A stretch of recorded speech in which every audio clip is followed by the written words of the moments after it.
ijwi ry'igitabo. Igitabo se kiravuga? Igitabo kiravuga. Kivuga iki ubwo? Kurikira wumve. Ijwi ry'igitabo ni ikiganiro kikugezaho inkuru zo mu bitabo bitandukanye. Kumwe na Ogi.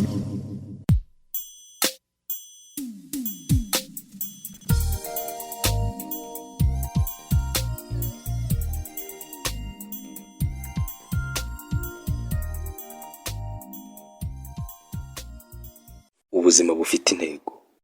Gushimangira ubucuti bwawe n'Imana. Ubucuti bwayo yabubikiye abakiranutsi. Imigani 3:32. Mwegera Imana nayo izabegera. Yakobo 4:8. Urugero rw'ubucuti bwawe n'Imana ni wowe uruhitamo. Nk'uko bigenda mu bundi bucuti bwose, ugomba gushyiraho akawe ngo uteze imbere ubucuti bwawe n'Imana. Ntabwo bizikora. Bisaba kubyitaho, bisaba igihe, bisaba umwete. Niba ushaka ubucuti bushinze imizi n'Imana, ugomba kwiga kuyibwira udahisha ibikuri ku mutima, ukayizera iyo igusabye kugira icyo ukora, ukiga kwita ku byo ukunda, ukifuza ubucuti bwayo kuruta ikindi cyose. Ngomba guhitamo kutagira icyo mpisha Imana. Ibuye ry'ifatizo ku bucuti bukomeye n'Imana ni ukutagira icyo uhisha ku makosa yawe n'amarangamutima. Imana ntigutekereza intungane. Ikigusaba ni ukuba umunyakuri. Mu nshuti z'Imana zose dusanga muri Bibiliya, nta n'umwe wari intungane.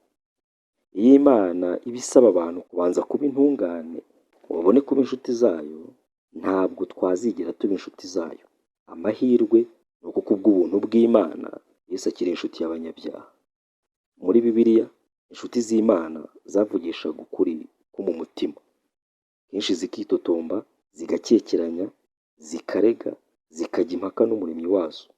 Igitangaje ni uko Imana isa naho uko guhangana ntacyo kuyitwaye, ndetse igasa n'igushyigikiye. Imana yemereye Aburahamu kuyibaza ibibazo, ndetse no gusa n'ushaka kuyihinyuza ku kibazo cyo kurimbuka k'umujyi wa Sodomu. Aburahamu yatitirije Imana, ayibaza icyakorwa ngo uwo mujyi we kurimbuka. Aciririkanya n'Imana, avana ku bakiranutsi 50 agera ku 10 gusa. Imana yateze amatwi ibirego bya Dawidi, wayibwiraga ko hari ubwo ica urwa kibera, ko hari ubwo imuhemukira cyangwa ikamutererana. Ntabwo Imana yishe Yeremiya ubwo yayibwiraga ko yamushutse akemera. Yobu, Imana yaramuretse asuka umujinya we igihe yari mu bibazo. Kandi amaherezo Imana yarengeye Yobu kuko yavugishije ukuri ko mu mutima we. Ahubwo icyaha inshuti za Yobu kuko zitari zavuze ibihuye n'ukuri. Imana yarababwiye ngo ntimwabaye abanyakuri ari imbere yanjye, ari no mu byo mwamvuzeho, nk'uko umugaragu wanjye Yobu yagenje. Umugaragu wanjye Yobu aba ari ubasabira, nanjye ndabona kubyemera. Hari urugero rutangaje rw'ubucuti butagira imbereka tubona igihe Imana yagaragazaga ko imaze kuzinukwa agasuzuguro k'ubwoko bwa Isirayeli. Yabwiye Mose ko izabakomereza isezerano ryo kubaha igihugu cy'amasezerano, ariko ko itazongera kugendana nabo mu butayu. Imana yari yabazinutswe kandi ibwira Mose ibiri ku mutima nta kimuhisha. Mose nawe nk'inshuti y'Imana yayishubije nta buryarya ati, dore ujya untegeka ngo ninjyane ubu bwoko, ariko ntumenyesha uwo dutumanye. Niba nkugiriyeho umugisha koko, nyereka imigambi yawe. Wibuke yuko ubu bwoko ari ubwawe, umutwaro wawe.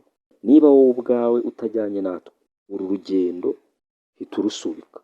Naho ubundi nazamenya nte kuri hamwe nanjye njyewe n'ubu bwoko bwawe? Mbwira, uzajyana natwe cyangwa ntituzajyana? Imana isubiza Mose iti, bibe bityo nk'uko ubisabye. Ibyo nabyo nzabikora, kuko nkuzi neza kandi ukaba warangiriyeho umugisha. Ese Imana ishobora kwihanganira bene uko kuri kwambaye ubusa ari wowe uyibwira? Rwose ubucuti nyakuri bwubakwa ku kudahisha. Ibyo bamwe bashobora kwita guhangara, Imana yibyita kuba umunyakuri. Imana itega amatwi amagambo akakaye y'inshuti zayo, amagambo benshi bamenyereye gukoresha. Bene ya magambo meza yemewe n'idini isa arayirambira.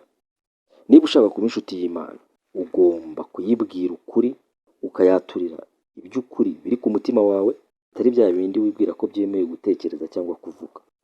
Birashoboka ko waba ukeneye kuyaturira umujinya cyangwa ubusharire wabitse igihe kirekire kubera ko hari ibintu wari uyitegerejeho mu buzima ariko ntibikore. Iyo tutari twakura ngo tugere ku kigero gikwiye cyo gusobanukirwa ko Imana ikoresha ibintu byose ngo ituzanire ibyiza, kenshi tubika inzika ku Mana kubera uko dusa, aho tuvuka, amasengesho twasenze ntisubize, ibyadukomerekeje n'ibindi byinshi twari guhindura iyo tuba turi Imana.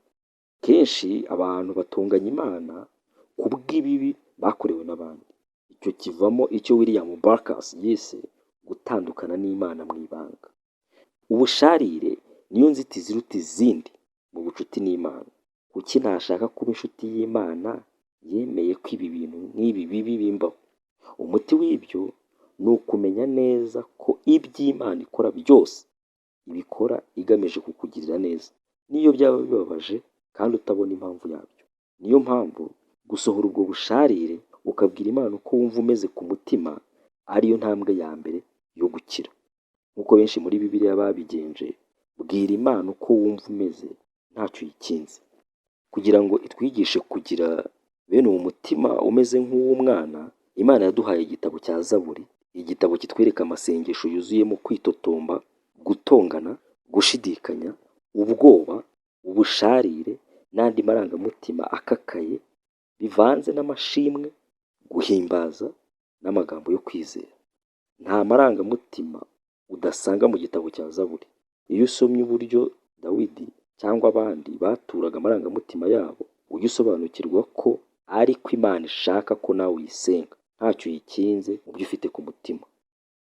Ushobora gusenga nka Dawidi ngo ndasuka amaganya yanjye imbere ye, umubabaro wanjye ndawumuvugira imbere, uko umutima wanjye ugwiriye isari muri njye. Ni byiza kumenya ko inshuti magara z'Imana zose, Mose, Dawidi, Aburahamu, Yobu n'abandi bose, bagize ibihe byo gushidikanya, ariko aho gutwikira agahinda kabo basenga amasengesho y'amagambo amenyerewe, bagashyize ahagaragara nta buryarya. Kwaturira Imana gushidikanya kwawe rimwe na rimwe niyo ntambwe iganisha ku rugendo rusumbyeho mu bucuti bwawe n'Imana. Ngomba guhitamo kumvira Imana mu kwizera. Igihe cyose wizeye ubwenge bw'Imana ugakora ibyo igutegeka, kabone n'iyo waba udasobanukiwe, ubucuti bwawe n'Imana burushaho gushora imizi. Akenshi ntabwo dutekereza ko kumvira ari kimwe mu biranga ubucuti, kuko ubusanzwe kumvira tubitekereza mu mibanire n'ababyeyi, abakoresha cyangwa abandi badukuriye mu kazi, ariko ntitujye tubivuga ku nshuti. Ariko Yesu yabisobanuye neza ko kumvira ari kimwe mu bisabwa ngo tugirane ubucuti n'Imana. Yarivugiye ati, muri inshuti zanjye nimukora ibyo mbategeka. Mu gice kibanza nibukije ko ijambo Yesu yakoresheje avuga inshuti rishobora no kuvuga ibyegera by'umwami. Nubwo abo bantu babaga hafi y'umwami ndetse bakagira akarusho ku bandi, babaga bakiri abagaragu b'umwami bakumvira amategeko ye.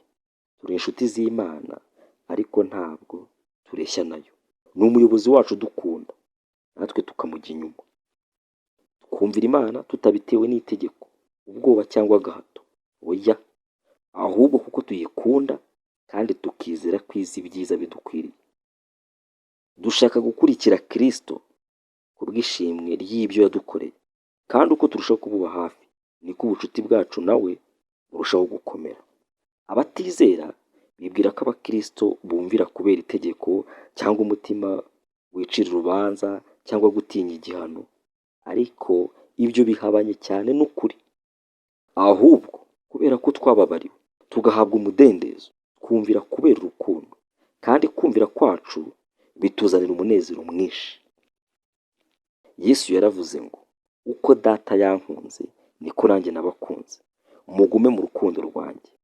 Nimwitondera amategeko yanjye muzaguma mu rukundo rwanjye, nk'uko nanjye nitondeye amategeko ya data nkaguma mu rukundo rwe. Ibyo mbibabwiye kugira ngo umunezero wanjye ube muri mwe, kandi n'umunezero wanyu ube wuzuye. Wumve neza ko Yesu adutegerejeho gukora nk'ibyo nawe yakoze ku Mana Data.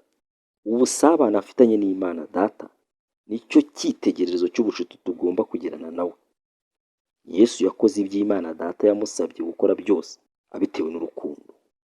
Ubucuti nyakuri ntabwo budamarara, burakora. Iyo Yesu adusaba gukunda abandi, gufasha abakene, gusangira n'abandi ibyo dufite, kurinda ubugingo bwacu bugahora bwera, kubabarira, kuzana abandi aho ari, urukundo ni rwo ruduhata kubikora. Kenshi twumva batubwira ko tugomba kugerageza gukorera Imana ibintu bihambaye.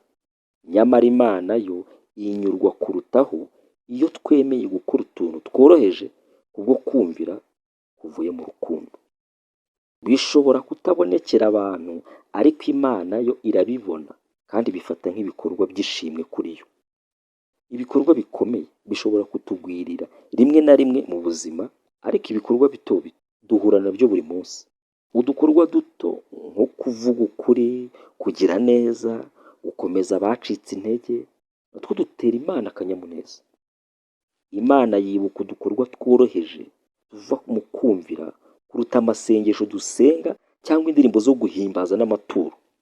Bibiliya iravuga ngo, mbese Uwiteka yishimira ibitambo byoswa n'ibindi bitambo kuruta uko yakwishimira umwumviye?